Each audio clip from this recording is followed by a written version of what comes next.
sons de telefone tocando e vozes distorcidas ao fundo. Já parou para pensar, galera? O 190, essa linha de telefone que a gente conhece desde criança, pode ser a última esperança na hora do aperto. Mas e se, do outro lado da linha, a gente ouvisse algo que desafia qualquer explicação?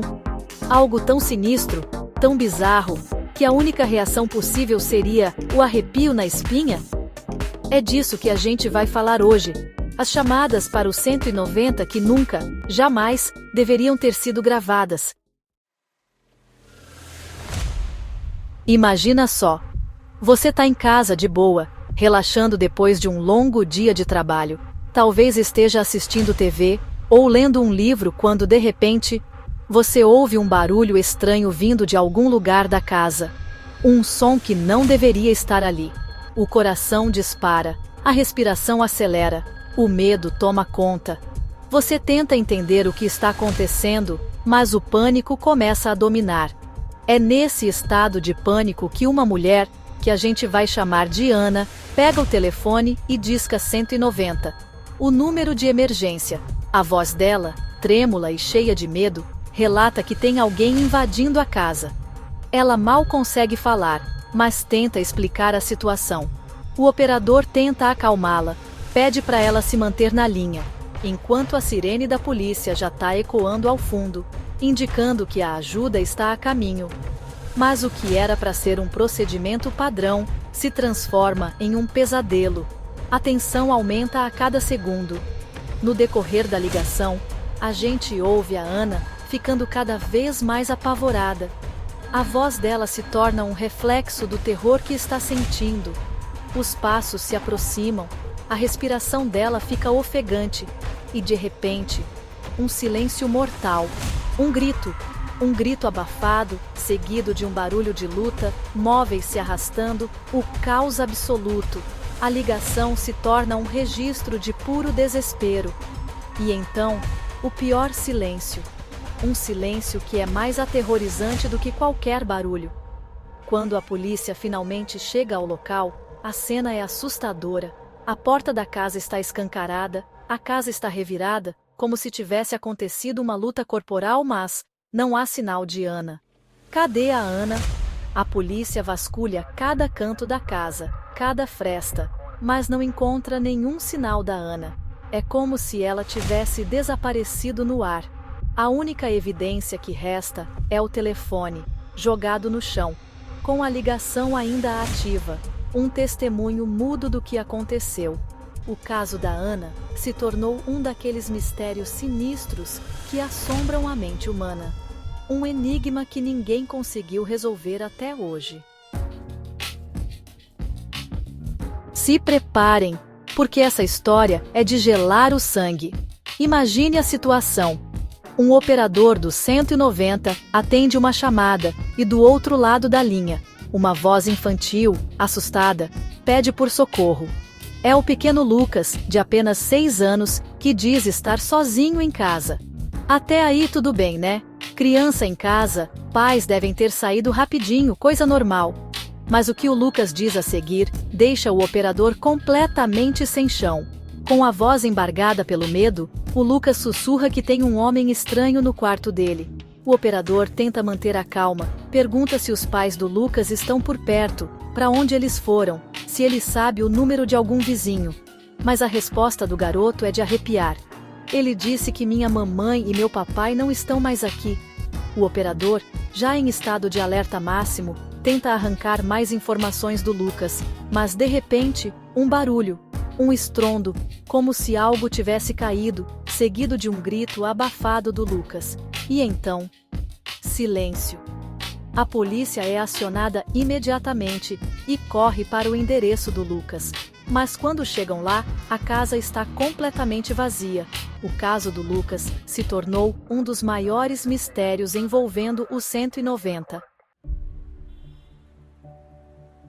Capítulo 3, 1997. Uma noite aparentemente comum na central de atendimento do 190, até que o telefone toca. Era uma noite tranquila, sem grandes ocorrências, e os atendentes estavam relaxados, conversando entre si. Do outro lado da linha, um homem com a voz calma e pausada, mas com um tom de urgência, afirma que precisa falar com alguém sobre um desastre iminente. Ele parecia estar em um local silencioso, sem ruídos de fundo.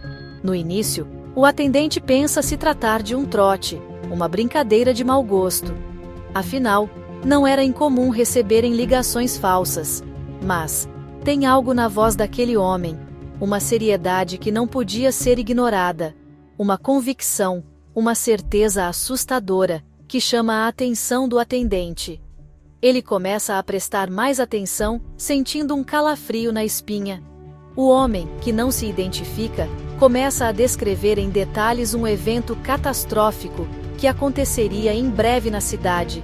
Uma explosão seguida de um incêndio de grandes proporções em uma fábrica local. Ele descreve a fábrica com precisão, como se já tivesse estado lá.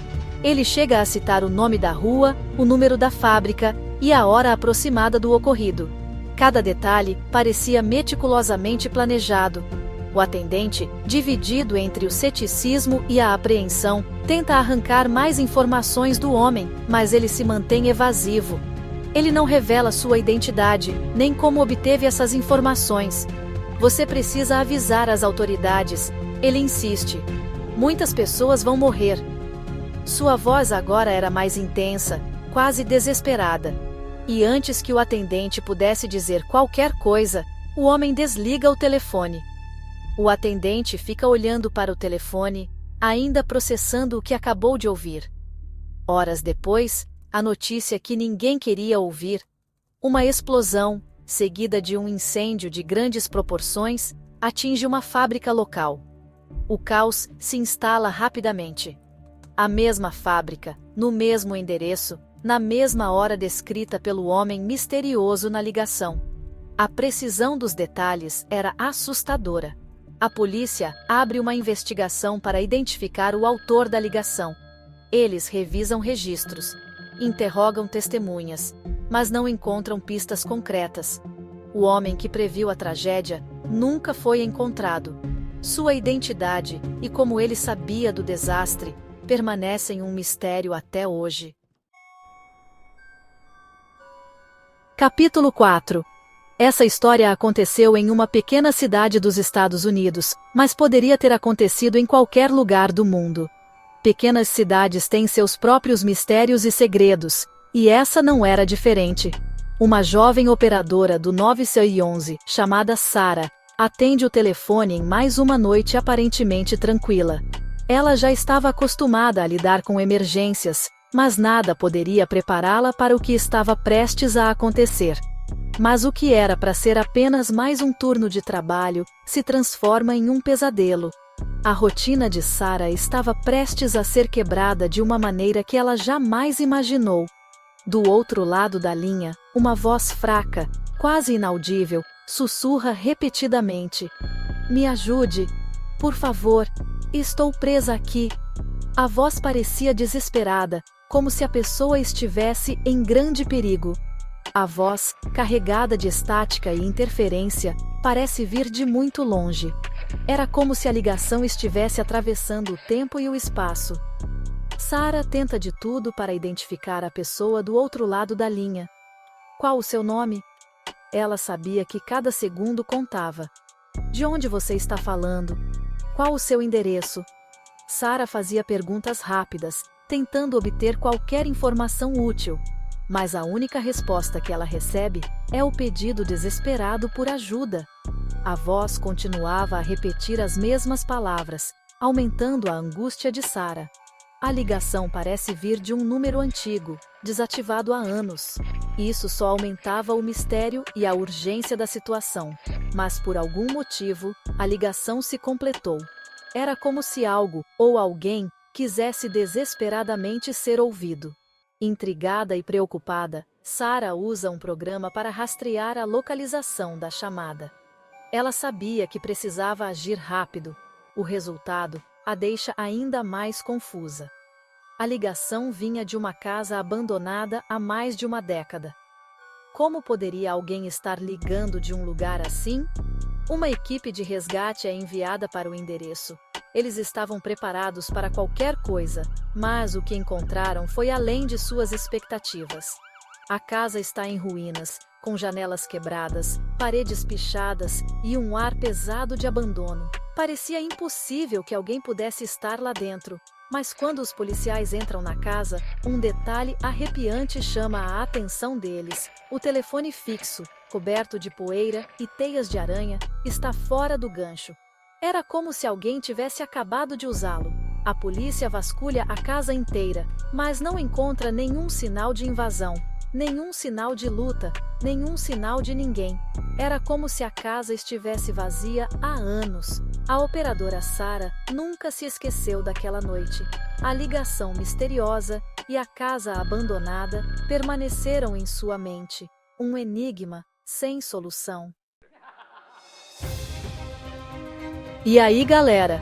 Depois dessas histórias, dá pra negar que o 190 guarda mistérios sinistros que nunca vamos conseguir desvendar. Serão trotes elaborados? Pessoas buscando atenção? Ou será que existe algo a mais? Algo que a nossa mente racional se recusa a aceitar? E você? Já ouviu alguma história parecida? Alguma ligação bizarra? Algum caso que te deixou de cabelo em pé? Conta pra gente nos comentários. E não se esquece, se inscreve no canal, ativa o sininho para não perder nenhuma história e deixa o like para fortalecer o algoritmo. Valeu!